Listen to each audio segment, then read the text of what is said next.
নমস্কাৰ, welcome back to my YouTube channel Babu's clicks. নৱম শ্ৰেণীৰ ছাত্ৰ-ছাত্ৰীসকল, অনুশীলনী 13.12 আজি লৈছোঁ তোমালোকৰ বাবে। ইয়াৰ আগতে মই এই চেপ্টাৰৰ 1, 2, 3 এই তিনিটা দিছিলোঁ। আজি 4 নম্বৰৰ পৰা আৰম্ভ কৰিবলৈ ওলাইছোঁ। আৰু আগৰ অংকখিনি যদি কোনোবাই চোৱা নাই তেতিয়াহ'লে এই ভিডিঅ' ডেছক্ৰিপশ্যনত তাৰ লিংকটো পাবা। তাত গৈ তোমালোকে আগৰ এই 3 নম্বৰকৈ দিয়া অংকখিনি চাব পাৰিবা। তো আহা পলম নকৰি আজিৰ ভিডিঅ'টো আমি আৰম্ভ কৰোঁ।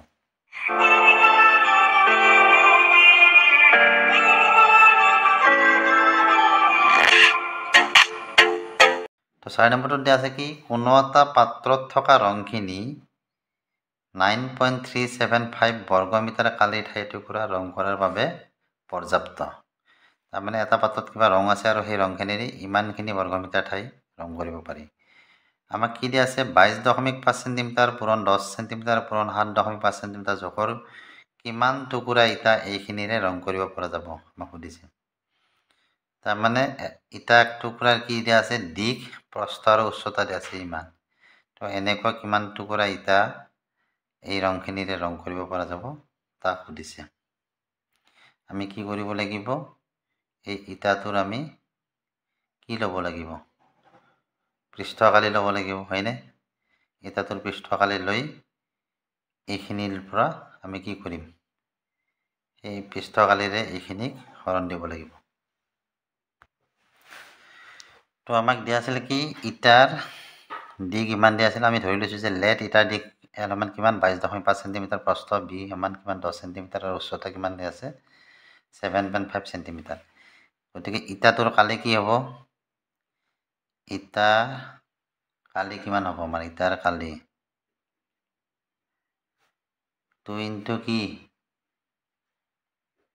LB প্লাছ BH প্লাছ কি হ'ব LH। এতিয়া মানবিলাক বহাই দিয়া, 2 L মানে কিমান 22.5 ইনটু কি হ'ব B মানে কিমান আছিলে 10 প্লাছ BH মানে কি হ'ব 10 ইনটু H মানে কিমান আছিলে 7.5 প্লাছ LH অৰ্থাৎ 22.5 ইনটু কি হ'ব 7.5। 2 এই দুটা পূৰণ কৰিলে কি হ'ব, যিহেতু 10 আছে 10ৰে যদি ইয়াত পূৰণ কৰোঁ আমাৰ দশমিকটো ইয়াত গুচি আহিব। গতিকে কিমান হ'ব, ইয়াত 225 হ'ব। দশমিকটো নোহোৱা হৈ যাব, তাৰমানে এক ঘৰত আছে না দশমিক। ইয়াতো কি হয়, দশমিক ঘৰত আছে, গতিকে দশমিকটো নোহোৱাই কিমান হ'ব 75 হ'ব।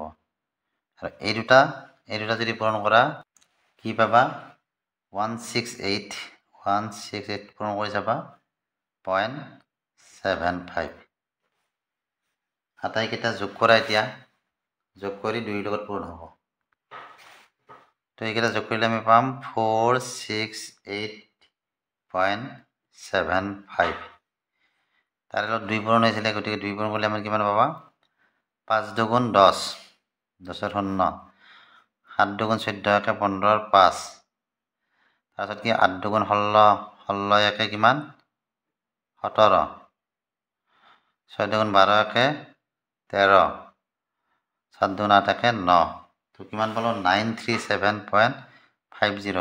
জিৰ'টো নহ'লেও কথা নাই, গতিকে 937.5। এইটো কি হ'ব আমাৰ চেণ্টিমিটাৰত আছিল, গতিকে চেণ্টিমিটাৰ স্কুৱেৰ বা বৰ্গ চেণ্টিমিটাৰ, হয়নে? এতিয়া আমি এইখিনি কি পালোঁ, চেণ্টিমিটাৰত পালোঁ। কিন্তু আমাৰ যিটো ৰং আছিলে, আমাৰ যিখিনি ৰং আছিলে, যিমান বৰ্গমিটাৰ যিমান ঠাই আগুৰিব বুলি কৈছিলে, সেইটো আমাৰ কি দিয়া আছিলে মিটাৰত দিয়া আছিলে, বৰ্গমিটাৰ। গতিকে আমি ইয়াত এইটো কি পালোঁ, আমি চেণ্টিমিটাৰ পালোঁ। গতিকে ইয়াক যদি আমি চেণ্টিমিটাৰ অৰ্থাৎ বৰ্গ চেণ্টিমিটাৰটোকে যদি আমি বৰ্গমিটাৰলৈকে নিব লাগে, তেতিয়াহ'লে কি কৰিব লাগিব, আমি হৰণ দিব লাগিব কিহেৰে 100ৰে। তো আমি এতিয়া কি কৰিম, বৰ্গমিটাৰলৈকে লৈ যাম ইয়াক। 937.5 সেণ্টিমিটাৰ স্কুৱেৰ ইকুৱেল আমি কি লিখিব পাৰোঁ 937.5 ইনটু 100/1। 100 সেণ্টিমিটাৰত 1 মিটাৰ হয়নে নহয়? কিন্তু যিহেতু স্কুৱেৰ আছে ইয়াতে, গতিকে আমি ইয়াতে কি দিব লাগিব, এটা M দিলোঁ, এটা স্কুৱেৰ দিলোঁ। তো এইটো কি হ'ল, এনেকুৱা হ'ল। এইটো 100 দুটা পূৰণ কৰিলে আমি কি হ'ব, 100ৰ ভিতৰত 4টা শূন্য হ'ব, আৰু 1টো ক'ত যাব, ইয়াতে যাব। এটা লাইন লিখি দিছোঁ বাৰু 937.5 ইনটু এনেকুৱা হ'ল 1 দুটা পূৰণ হ'লে 1 হ'ব আৰু 100 দুটা পূৰণ কৰিলে আমাৰ কিমান হ'ব 100ৰ পিঠিত 4টা শূন্য হ'ব এইটো ওপৰত যাব এতিয়া এনেকুৱা হ'ল 937.5 তলত কি থাকিল আমাৰ 10000 এতিয়া চোৱা ওপৰত দশমিক আমাৰ অলৰেডি 1 ঘৰত আছে গতিকে আৰু ইয়াক যদি হৰণ কৰোঁ আমি 4টা শূন্য গতিকে 4 ঘৰত দশমিক কৰোঁ তো দশমিকটো 3 ঘৰ ইফালে আগবাঢ়ি আৰু এটা শূন্য দি আমি দশমিকটো পৰিব ইয়াত এনেকৈ 0.09375 এইটো কি হ'ল মিটাৰ স্কুৱেৰ তো আমি কি কৰিলোঁ ইয়াক বৰ্গমিটাৰলৈকে লৈ আহিলোঁ যাতে আমি হৰণ দিব পাৰোঁ হয়নে এতিয়া আমাৰ যিখিনি অংশ আঁতিব বুলি কৈছিলে ৰং কৰি সেই ৰঙেৰে সেই অংশটোক আমি এইটোৰে হৰণ দিম তো এটাকে ৰং কৰিব পৰা ইটাৰ সংখ্যা আমাৰ কি হ'ব আমাৰ যিটো আছিল কিমান দিছিলে যে 9.375 বৰ্গমিটাৰ কালিৰ ঠাই এইটো পৰা ৰং কৰিব পাৰি সেইখিনি গতিকে ইয়াত এনেকৈ দিয়া 9.37 কি আছিলে 5 আছিলে তলত আমাৰ কি হ'ব এইখিনি 0.09375 এইখিনিৰ আমি যদি দশমিকটো উঠাওঁ কেনেকুৱা হ'ব চাবা এনেকুৱা হ'বনে ইয়াৰ যিটো দশমিক আছে ইয়াৰ দশমিকটো উঠাব লাগিলে আমাৰ কি লাগিব 1ৰ পিঠিত 3টা শূন্যৰে হৰণ দিব লাগিব এনেকুৱা হ'ব অৰ্থাৎ 1000ৰে যদি আমি ইয়াক হৰণ দিওঁ এইটো সংখ্যাক তেতিয়াহ'লে ইয়াৰ দশমিকটো নোহোৱা হয় 9 কি হ'ব এতিয়া 9375 ইয়াৰ দশমিকটো নোহোৱা হৈ গ'ল ইয়াত কেইটা আছে 2 4 5 ঘৰত আছে গতিকে আমাৰ কি হ'ব 5টা শূন্য লাগিব তো 1ৰ পিঠিত আমি 5টা শূন্য দিম এতিয়া 5টা শূন্য এতিয়া দশমিকটো নোহোৱাৰ কি হ'ব এতিয়া 9375 এতিয়া আমি হৰণৰ নিয়মতে এইটো প্ৰথমতে পাতি লওঁ চাবা 9375 তলত কি আছে 1000 তাৰমানে এইখিনিৰে এইখিনি হৰণ গতিকে হৰণৰ জেগাত যেতিয়া আমি ইয়াত পূৰণ বহাই দিম তেতিয়াহ'লে কি হ'ব এই সংখ্যাটো ওপৰত যাব এইটো সংখ্যা তলত আহিব হৰটো লব হয় লবটো হ'ব হৰ হয়নে দুটা শূন্য 3টা 4টা 5টা তলত কি হ'ব ইয়াত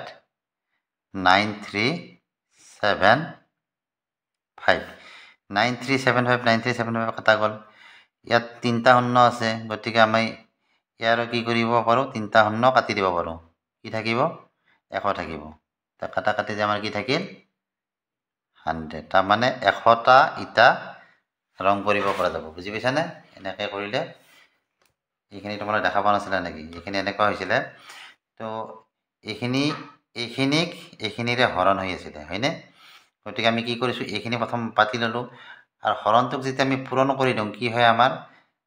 এই সংখ্যাটোৰ কি হ'ব হৰটো কি হ'ব লব হ'ব আৰু লবটো কি হৰে গতিকে ওলটি যায় আমি কি যেহেতু এইখিনি লগত এইখিনি হৰণ আছিল আমি হৰণটো কি কৰিছোঁ সমাধান কৰোঁতে পূৰণ কৰি দিলোঁ পূৰণ কৰি দিয়াৰ লগে লগে কি হ'ল এইটো বস্তু ওপৰত গুচি গ'ল আৰু ওপৰটো তলত আহিল এইটো কাটা গ'ল দেখা পাইছানে আৰু ইয়াত যিটো 3টা আছে ইয়াৰ 3টা নকাটিলে কি থাকিব 100 থাকিব হয়নে তো 100টা ইটা ৰং কৰিব পৰা যাব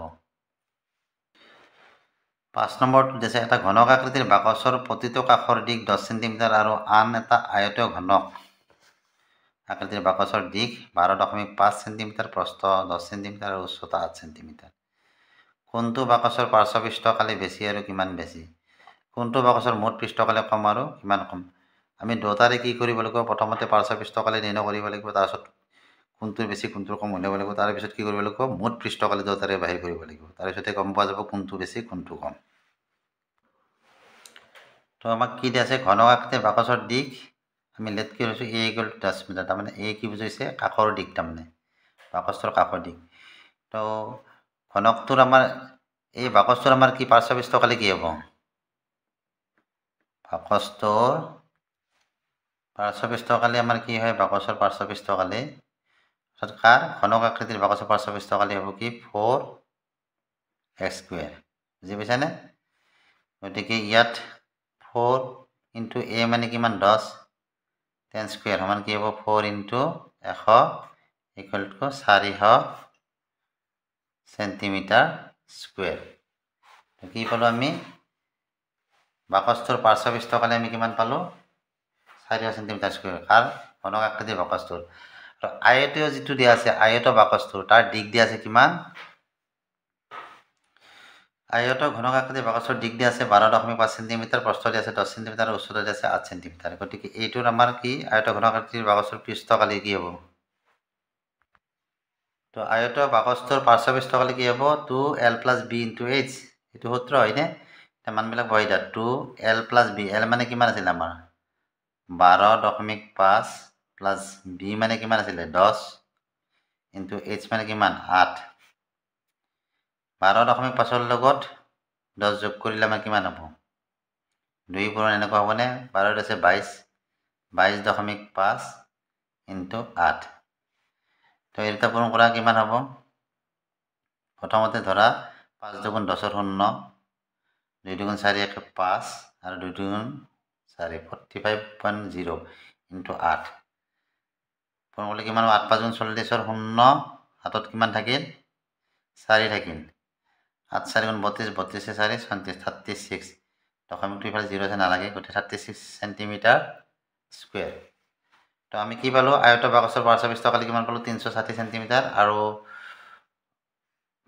ঘনক আকৃতিৰ বাকচৰ পৃষ্ঠকালি আমি কিমান পাইছিলো পাৰ্শ্বপৃষ্ঠকালি 4 সেন্টিমিটাৰ গতিকে আমাৰ কাৰ বেছি হ'ল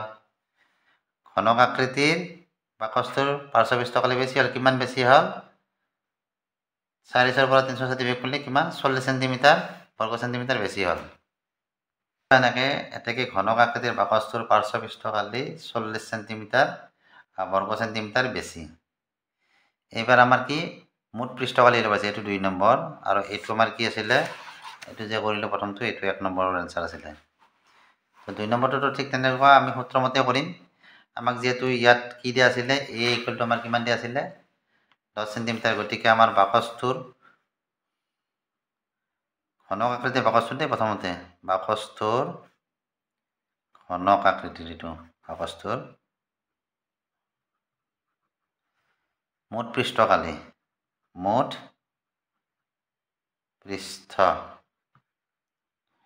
পৃষ্ঠকালি কিমান হ'ব পাৰ্শ্বপৃষ্ঠকালি আছিল কি 4 স্কয়াৰ গতিকে মুঠ পৃষ্ঠকালি হ'ব 6 স্কয়াৰ গতিকে 6 ইনটু কি হ'ব a ইনটু a মানে কিমান 10 আছিল 10 স্কয়াৰ গতিকে কিমান হ'ব 10 10 গুণ 100 100 লগত 6 পূৰণ কৰিলে 600 সেন্টিমিটাৰ স্কয়াৰ এইটো কাৰ পালো বাকচটোৰ মুঠ পৃষ্ঠকালি পালো কাৰ ঘনক আকৃতিৰ এটা আয়ত বাকচটোৰ মুঠ পৃষ্ঠকালি কিমান হ'ব আয়ত বাকচটোৰ মুঠ পৃষ্ঠকালি কি 2lb + bh + lh এইটো সূত্ৰ তে মানবিলাক ইয়াত বহাই দিয়া 2l মানে কি আছিল আমাৰ 12.5 12.5 ইনটু b মানে কিমান আছিল 10 আৰু b মানে 10 ইনটু h মানে আছিল 8 l মানে আছিল 12.5 ইনটু h l মানে আৰু h মানে হল 8